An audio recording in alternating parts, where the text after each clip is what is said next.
ونعوذ بالله من شرور أنفسنا ومن سيئات أعمالنا من يهده الله فلا مضل له ومن يضلله فلا هادي له ونشهد أن لا إله إلا الله وحده لا شريك له ونشهد أن سيدنا ومولانا محمدا عبده ورسوله بالهدى ودين الحق أرسله صلى الله تعالى عليه وعلى آله وصحبه وبارك وسلم أما بعد فأعوذ بالله من الشيطان الرجيم بسم الله الرحمن الرحيم وقد قال الله تبارك وتعالى في القرآن المجيد والفرقان الحميد وتعزروه وتوقروه وتسبحوه بكرة وأصيلا آمنت بالله صدق الله مولانا العظيم وصدق رسوله النبي الكريم ونحن على ذلك لمن الشاهدين والشاكرين والحمد لله رب العالمين. حمد و صلات کے بعد قرآن مجید فرقان حمید کے 26ویں پارے میں سے سورہ فتح کی ایک آیت کا ایک چھوٹا سا حصہ ٹکڑا آپ کے سامنے تلاوت کیا ہے. اللہ تبارک و تعالیٰ اس میں ارشاد فرماتا ہے وَتُعَزِّرُوهُ وَتُوَقِّرُوهُ وَتُسَبِّحُوهُ بُكْرَةً وَأَصِيلًا، کہ اس رسول کی تعظیم کرو، توقیر کرو اور صبح و شام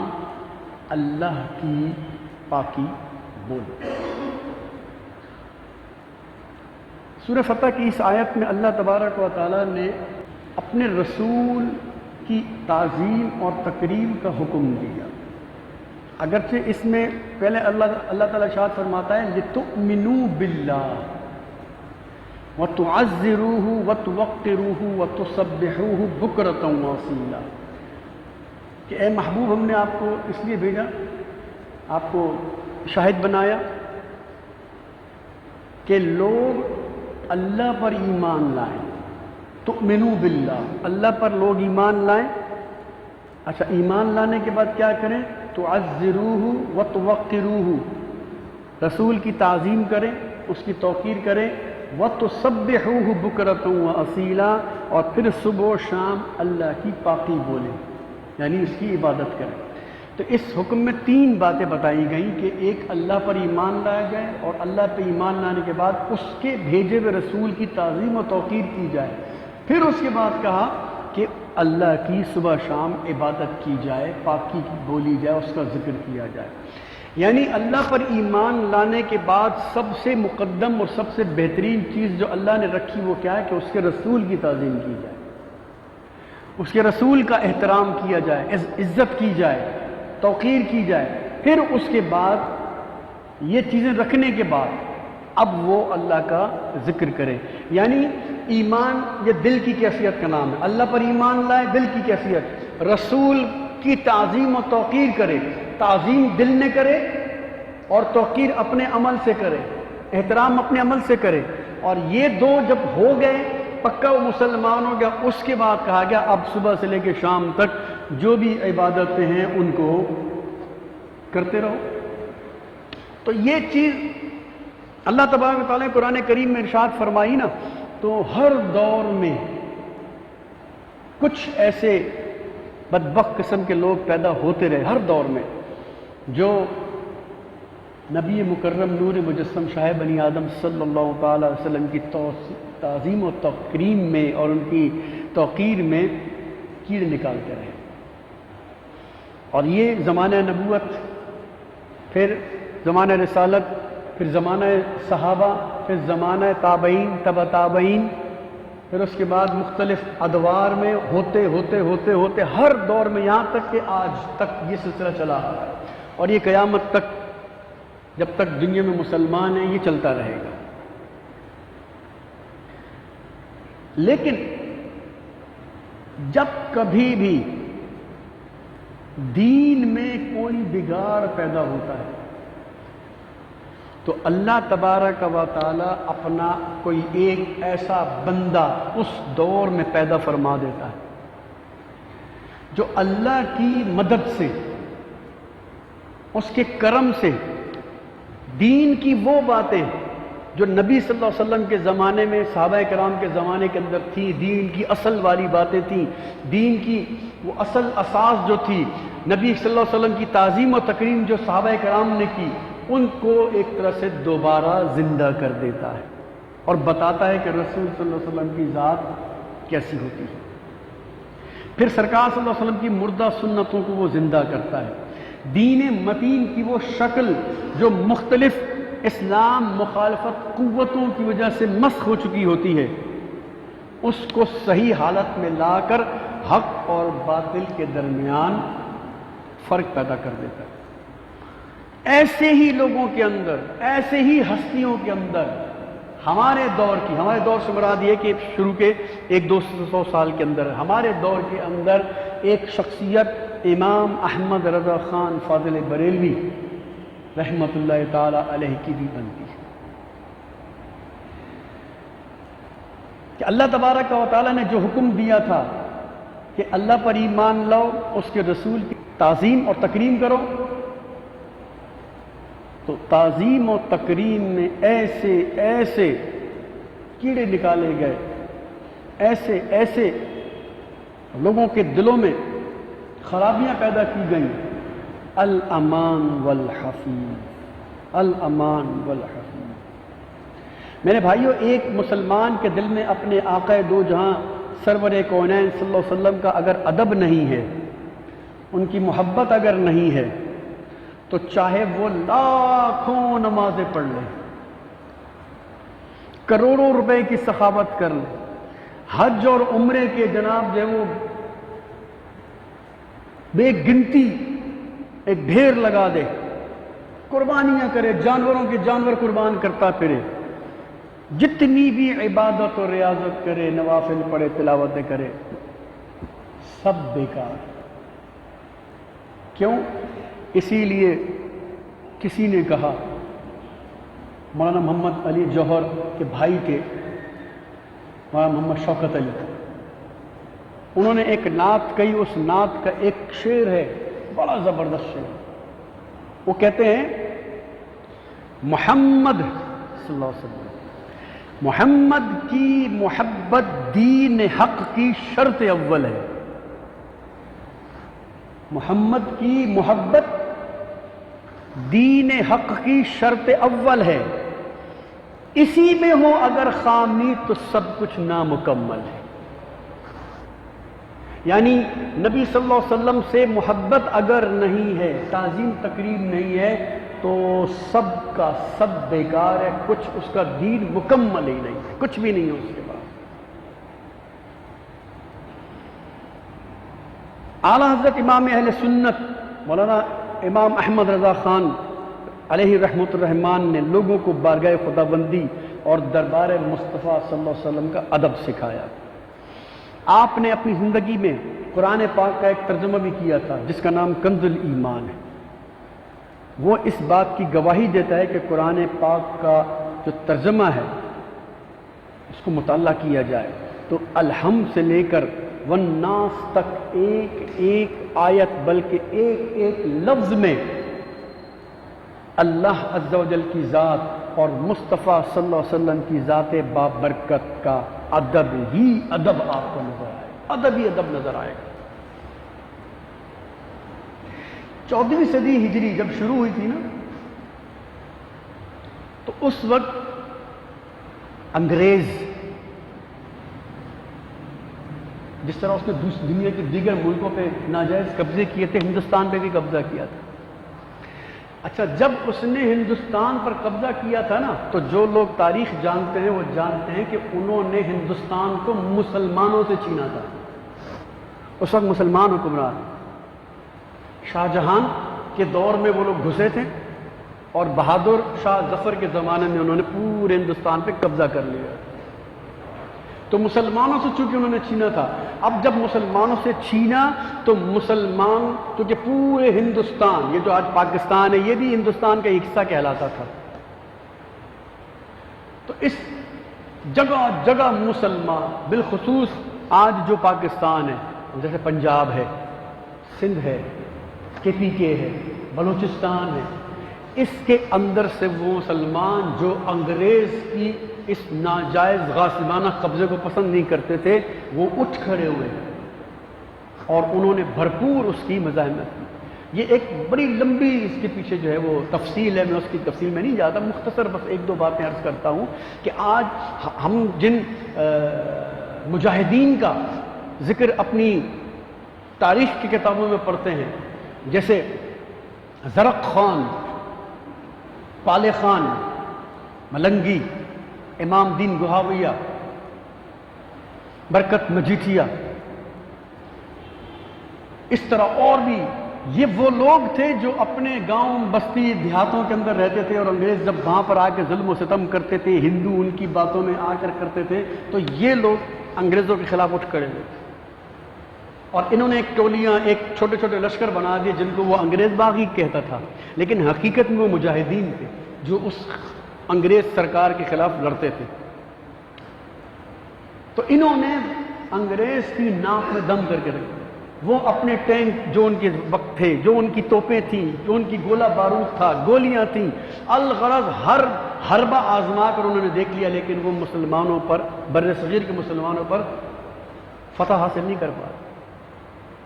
ایسی مزاحمت، گلی گلی میں ان کے خلاف مزاحمت ہوتی. تو اب انگریز چونکہ عیار تھا، اس نے جب دیکھا کہ بھئی طاقت کے ساتھ ان کو نہیں کچلا جا سکتا، تو اس نے پھر وہ حربہ اختیار کیا، سازشوں والا، اور روپیہ پانی کی طرح، پیسہ پانی کی طرح بہایا. اور بہانے کے بعد اس نے کچھ ایسے مولوی خریدے کہ جو مسلمانوں کے اندر سے نبی صلی اللہ علیہ وسلم کی محبت کو نکال کر پھینک دیں، کیونکہ نبی صلی اللہ علیہ وسلم کی محبت ہی تھی جو لوگوں کو دین کے لیے لڑنے، مرنے اور جان دینے پر آمادہ کر دیتی. تو انہوں نے پھر جو ہے وہ بکنے کے بعد نبی صلی اللہ علیہ وسلم کی شان میں جو جو تنقیدیں، اعتراضات، الٹی سیدھی باتیں نکالی، وہ تاریخ کا ایک حصہ ہے. نبی صلی اللہ علیہ وسلم کی ذات کو، یعنی یہ دیکھیے کہ کسی بھی نبی کو ماننے والے جو تھے، جو ان کے مخالف تھے ان کی بات نہیں کر رہا ہوں، جو ماننے والے تھے، کسی بھی نبی کو آپ لے لیں، کسی بھی نبی کے ماننے والے کبھی بھی اپنے نبی کی ذات میں کبھی کوئی اعتراض یا اس کی ذات میں کیڑے نہیں نکالتے تھے. چاہے وہ موسیٰ علیہ السلام کی قوم ہو، چاہے وہ سلیمان علیہ السلام کی قوم ہو، چاہے وہ عیسیٰ علیہ السلام کی قوم ہو، چاہے وہ ہارون علیہ السلام کی قوم ہو، چاہے وہ داؤد علیہ السلام کی قوم ہو، کوئی بھی آپ نبی دیکھ لیں. جو مخالف تھے، میں ان کی بات نہیں کر رہا، مخالف کا تو کام یہی ہوتا ہے، لیکن جو آپ پر ایمان لائے ہوئے انبیاء پر اور ان کی امت میں رہے ہوں، لیکن چند سکوں پر بک کر اپنے ہی رسول صلی اللہ علیہ وسلم کی ذات پر کیڑے نکالنا، نقطے نکالنا اور اعتراضات کرنا، یہ اس چند ڈالروں پر بکنے والے، چند پاؤنڈز پر بکنے والے لوگوں نے دین کے ساتھ مذاق شروع کیا. اب وہ رسول صلی اللہ علیہ وسلم جس کے علم غیب کو صحابہ کرام مانتے رہے، جس کے علم غیب کو تابعین مانتے رہے، جس کے علم غیب کو اولیاء مانتے رہے، وہ اولیاء جو انہی سے فیض لے کر چھپی ہوئی باتیں بتا دیا کرتے تھے. پورا قرآن نبیوں کے جو ہے وہ علم غیب کے دیے جانے پر شاہد ہے. اس پر ایسی قرآن کی آیتوں کے الٹے سیدھے ترجمے کر کے مسلمانوں کے اندر یہ بات ڈال دی کہ گویا نبی صلی اللہ علیہ وسلم کا علم غیب ہے. یہ فتنہ آج تک چلا ہے. بھولے بھالے مسلمانوں کو قرآن کی وہ آیتیں سنا کر جو اللہ تعالیٰ نے کفار کے لیے نازل کی تھی، بھولے بھالے مسلمانوں کو بیچاروں کو پریشان کر دیا. وہ بیچارے بظاہر نمازی بھی ہوتے ہیں، وہ بظاہر دیندار بھی ہوتے ہیں، لیکن ان کے دلوں میں ایسی نبی صلی اللہ علیہ وسلم کے حوالے سے کنفیوژن، الجھن ڈال دی گئی کہ وہ بیچارے آج تک پریشان ہیں، جبکہ قرآن شاہد ہے. نبی صلی اللہ علیہ وسلم کی وہ ذات کہ جس کو تمام اولیاء کرام جانتے ہیں کہ اللہ تبارک و تعالیٰ نے ان کو ایسی زندگی عطا فرمائی ہوئی ہے کہ وہ آج بھی اپنی امت کے احوال سے باخبر ہیں، اور جہاں امت کو ضرورت پڑتی ہے سرکار صلی اللہ علیہ وسلم اپنی روحانی اور نورانی وجود کے ساتھ جہاں چاہتے ہیں تشریف لے جاتے ہیں اور اپنا جلوہ دکھاتے ہیں، اپنی امت کی مدد کرتے رہتے ہیں۔ جسم آپ کا مدینے میں ہی ہے، لیکن روحانی طاقت اللہ نے آپ کو دی ہے، لیکن اس میں بھی کیڑے نکالے گئے اور سرکار صلی اللہ علیہ وسلم کی ذات کو ایک متنازع بنا دیا۔ پھر حاضر ناظر کا مسئلہ، پھر آپ کی زندگی کا مسئلہ، پھر قبر کے اندر زندہ ہیں نہیں ہے اس کا مسئلہ۔ الغرض اتنے اعتراضات اٹھائے گئے کہ اس دور کا مسلمان پریشان ہو گیا کہ ہم نبی کے بارے میں کیا عقیدہ رکھیں، ہم نبی صلی اللہ علیہ وسلم کے بارے میں کیا اعتقاد رکھیں، کیا نظریہ رکھیں۔ مسلمان پریشان ہو گئے، اتنا اس انگریز کے بچھائے ہوئے جال میں بھولے بھالے مسلمان پھنستے چلے گئے، اور علماء کہلانے والے لوگ جو اپنے وقت کے علماء کہلاتے تھے انگریزوں کے ہاتھوں میں بک کر ان کی بولی بول رہے۔ ایسے میں اللہ تبارک و تعالی نے ایک شخص کو اس ہندوستان کی دھرتی پر پیدا فرمایا، ایسا شخص جو پیدا ہونے کے بعد چھوٹی سی عمر میں ہی نبی مکرم نور مجسم شاہ بنی آدم صلی اللہ علیہ وسلم کے عشق و محبت میں ڈوبا ہوا، جس کے ماں باپ علماء، جس کا گھرانہ عالم گھرانہ، مولانا نقی علی خان رحمۃ اللہ تعالیٰ علیہ، بہت بڑے عالم اپنے وقت کے تھے۔ اب آپ اس بات سے اندازہ لگائیے کہ 6 سال کی عمر کتنی ہوتی ہے؟ 6 سال کی عمر میں بچے کو صحیح معنوں میں نہ تو قرآن صحیح پڑھنا آتا ہے، نہ جناب کسی سے گفتگو کرنی آتی ہے، نہ وہ لوگوں کے ساتھ بااعتماد ہو کے گفتگو کر سکتا ہے۔ لیکن یہ شخصیت امام احمد رضا خان فاضل بریلوی رحمۃ اللہ علیہ کو اللہ تبارک و تعالیٰ نے چونکہ ایک خاص مقصد کے لیے پیدا کیا تھا، تو 6 سال کی عمر میں دارالعلوم کے اندر جہاں وہ پڑھتے تھے، ان کے دوست تھے، جان پہچان والے محلے دار تھے، اپنا چونکہ علمی گھرانہ تھا، وہاں سیرت النبی کا ایک جلسہ منعقد کیا گیا جسے ہم اہل سنت کرتے ہیں۔ تو اس کے اندر اپنے بڑوں سے اجازت لے کر کہ بھائی میں بھی نبی صلی اللہ علیہ وسلم کے بارے میں کچھ تھوڑا تقریر کرنا چاہتا ہوں، تو شوق دیکھتے ہوئے اسٹیج پہ کھڑا کر دیا کہ چلو بچہ ہے 2-4 جملے بول دے اور خوش ہو جائے کہ یہ بھی سرکار صلی اللہ علیہ وسلم کے ثنا خانوں میں آ گیا۔ لیکن جب اس ننھے منھے 6 سال کے بچے احمد رضا کو اسٹیج پہ کھڑا کیا گیا اور جب اس نے تقریر کی تو 3 گھنٹے تک مسلسل وہ تقریر کرتے چلے گئے اور ایسی شان مصطفیٰ صلی اللہ علیہ وسلم کے حوالے سے گفتگو کی کہ مجمع میں بیٹھے ہوئے لوگ دنگ رہ گئے کہ 6 سال کا بچہ کتنی معلومات رکھتا ہے، 6 سال کا بچہ۔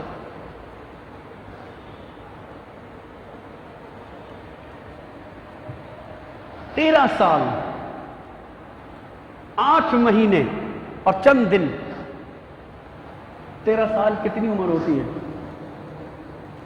13 سال کی عمر یعنی 14واں سال ابھی نہیں لگا تھا،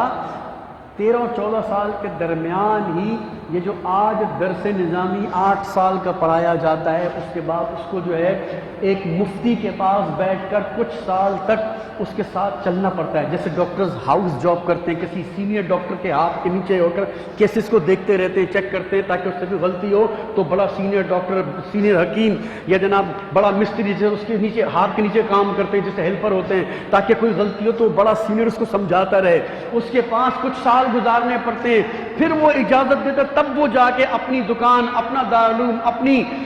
ڈسپینسری، اپنا وہ سب کچھ کھولتا ہے کہ بھائی یہ اتھینٹک ہو چکا ہے۔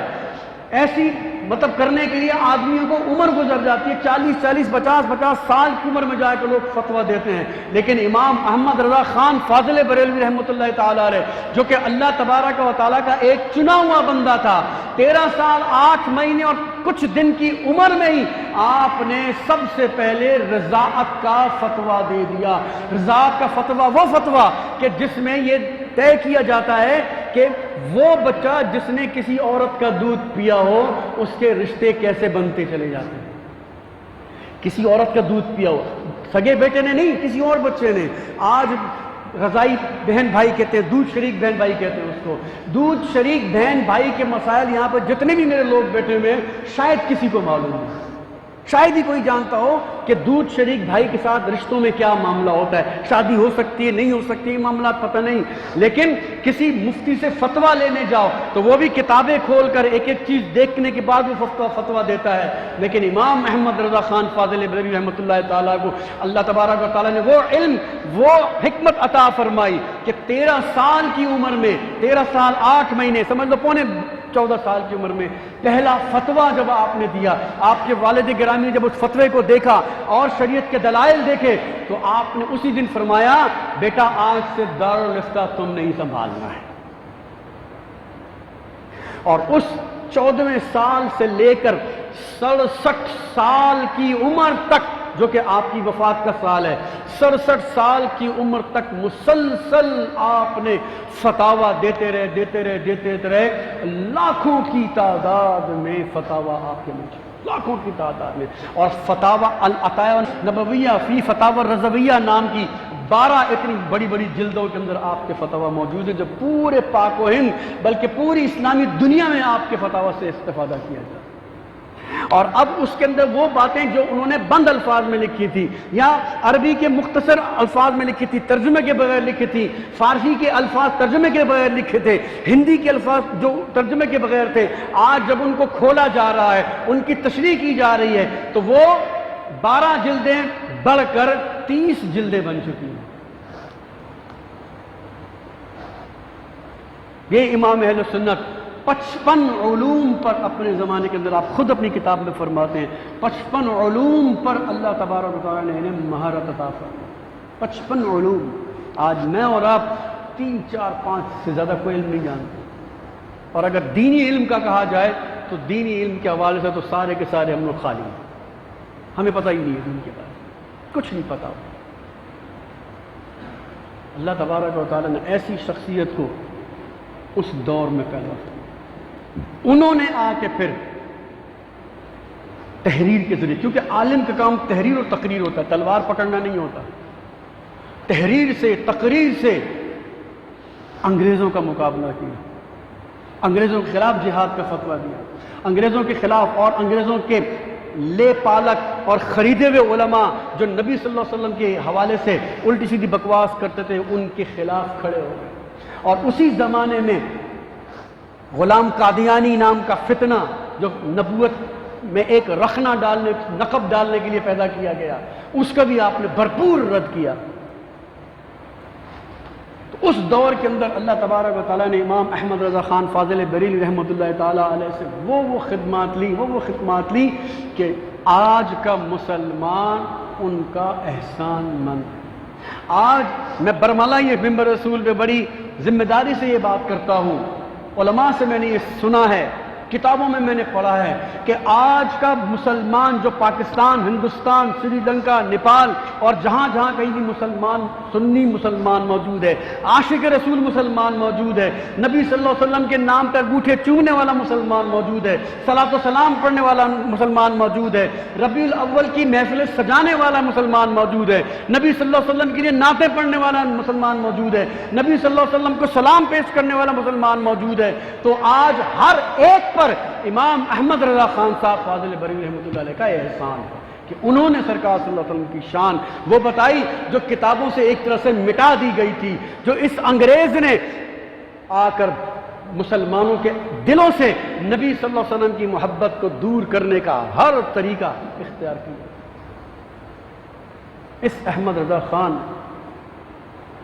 امام اہل سنت نے وہ تمام پھیلایا ہوا گند جڑ سے اکھاڑ کے ختم کر دیا اس کو، اور اللہ تبارک و تعالیٰ کہ اس نیک بندے نے عالم اسلام کو ایک ایسے وقت میں سہارا دیا، سنبھالا، شریعت محمدی کو، سنت رسول کو ایسے وقت میں سہارا دیا کہ جس وقت چاروں طرف سے کفار یعنی انگریز ہندوستان پہ چھایا ہوا۔ آپ جہاں اپنے فتاویٰ کے ذریعے، جہاں آپ اپنی تحریروں کے ذریعے، اپنی تقریروں کے ذریعے انگریزوں کے خلاف تھے، وہیں آپ کی ایک چھوٹی سی عادت بھی تھی، آپ آپ کے دل میں جو انگریزوں کے خلاف ایک نفرت تھی کہ اس زمانے میں ایک چھوٹی سی بات ملتی ہے آپ کے اس سوانے کے اندر کہ جس طرح ہمارے یہاں خط جب ہوتا ہے تو خط کے اوپر تو پہلے تو اسٹیمپ پہلے سے لگی ہوئی ہوتی ہے 20 روپے کی 25 روپے کی جو بھی ہے، لیکن اگر آپ بے رنگ لفافہ لے کے جائیں تو وہاں سے ٹکٹ لے کے لگانا پڑتا ہے، اور ٹکٹ کے اوپر مختلف تصویریں بنی ہوئی ہوتی ہیں، کبھی قائد اعظم کی تصویر بن جاتی ہے، کبھی مینار پاکستان کی، کبھی کس کی بنا دی جاتی ہے۔ لیکن جو انگریز کے زمانے میں انگریز کا جو وہ لفافہ ہوتا تھا، ڈاک کا سسٹم ہوتا تھا، تو اس وقت جو وہ جارج ففتھ اس وقت ہوتا تھا، جارج پنجم شاید، تو اس کی تصویر ہوا کرتی تھی، وہ گنجا تھا، اس کی تصویر ہوا کرتی تھی ڈاک کے ٹکٹ کے اوپر۔ تو جب کسی کو خط بھیجا جاتا تھا تو وہ ڈاک کے اوپر وہ ٹکٹ لگایا جاتا تھا، پھر پتہ لکھ کے بھیجا جاتا تھا۔ تو اعلیٰ حضرت رحمۃ اللہ تعالیٰ علیہ اس ٹکٹ کو ہمیشہ الٹا لگاتے تھے، ٹکٹ کو ہمیشہ الٹا لگاتے تھے اور اپنے ساتھیوں سے کہتے تھے میں اور تو کچھ نہیں کرتا، لیکن دیکھو میں نے اس گنجے کا سر نیچا کر دیا، الٹا کر اس گنجے کے سر، یعنی وہ جارج جو تھا انگلینڈ کا بادشاہ، وہ گنجا تھا نا، تو اس کی تصویر ہوتی تھی تو الٹا لگاتے تھے اور کہتے تھے میں نے جارج کو الٹا کر دیا، اس گنجے کا سر الٹا نیچا کر دیا۔ یہ آپ کی اس سے نفرت اور نبی صلی اللہ علیہ وسلم سے محبت۔ تو امام احمد رضا خان فاضل بریلوی رحمۃ اللہ تعالیٰ علیہ کے حوالے سے جتنا بھی کہا جائے کم ہے، ابھی آج کے لیے اتنا ہی کافی ہے۔ آئندہ جمعہ انشاءاللہ 23 تاریخ ہوگی تو سفر کی، تو اس میں 25 تاریخ کو 25 سفر المظفر کو اعلیٰ حضرت رحمۃ اللہ تعالیٰ علیہ کا عرس ہوتا ہے، تو اس سلسلے میں انشاءاللہ میں آئندہ جمعہ بھی اعلیٰ حضرت کی شخصیت پر مزید اور کچھ گفتگو کروں گا، اس لیے کہ اعلیٰ حضرت رحمۃ اللہ تعالیٰ علیہ کی شخصیت ہمہ جہت ہے، اس لیے کہ آپ ایک وقت میں عالم بھی تھے، ایک وقت میں کامیاب سیاستدان بھی تھے، آپ محدث بھی تھے، آپ مفسر بھی تھے، آپ استاد بھی تھے، آپ عالم بھی تھے، آپ پیر بھی تھے، آپ مرشد بھی تھے، آپ سرکار صلی اللہ علیہ وسلم کی سنتوں کے پیکر بھی تھے، آپ سائنس تک میں آپ نے اپنی تحریریں لکھی ہیں، اور ایسی ایجادات کے حوالے سے آپ نے گفتگو فرمائی کہ اس وقت کے سائنسدانوں تک جب وہ تحریریں پہنچتی تھی تو وہ کہتے تھے کہ یار یہ کون بندہ ہے کہ جو اتنا علم رکھتا ہے۔ ضیاء الدین جو آج آپ کے سامنے جو ہے وہ ایک ہسپتال ہے جو کلفٹن میں ایک جگہ پہ ہے، اور ادھر ناظم آباد سے آگے یہاں پر ایک موجود ہے، تو اس کا جو بانی ہے سر ضیاء الدین، یہ علی گڑھ یونیورسٹی کے وائس چانسلر ہوا کرتے تھے اس زمانے، ان کے ساتھ ایک میتھمیٹکس کا، ریاضی کا ایک مسئلہ پیش آ گیا۔ اس حوالے سے بھی انشاءاللہ میں آپ کے سامنے آئندہ جمعہ عرض کروں گا، کیونکہ وقت ہمارا بہت ہو جاتا ہے۔ انشاءاللہ آئندہ جمعہ اعلیٰ حضرت رحمۃ اللہ تعالیٰ علیہ کی زندگی کے حوالے سے مزید کچھ عرض کروں گا۔ اللہ تبارک و تعالیٰ امام اہل سنت مولانا شاہ امام احمد رضا خان فاضل بریلوی رحمۃ اللہ تعالیٰ علیہ کی محبت ہمارے دلوں میں عطا فرمائے، وہ اعلیٰ حضرت جس کا سلام مصطفیٰ جان رحمت پہ لاکھوں سلام، شمع بزم ہدایت پہ لاکھوں سلام آج ہم پڑھتے ہیں، سنتے ہیں تو ہم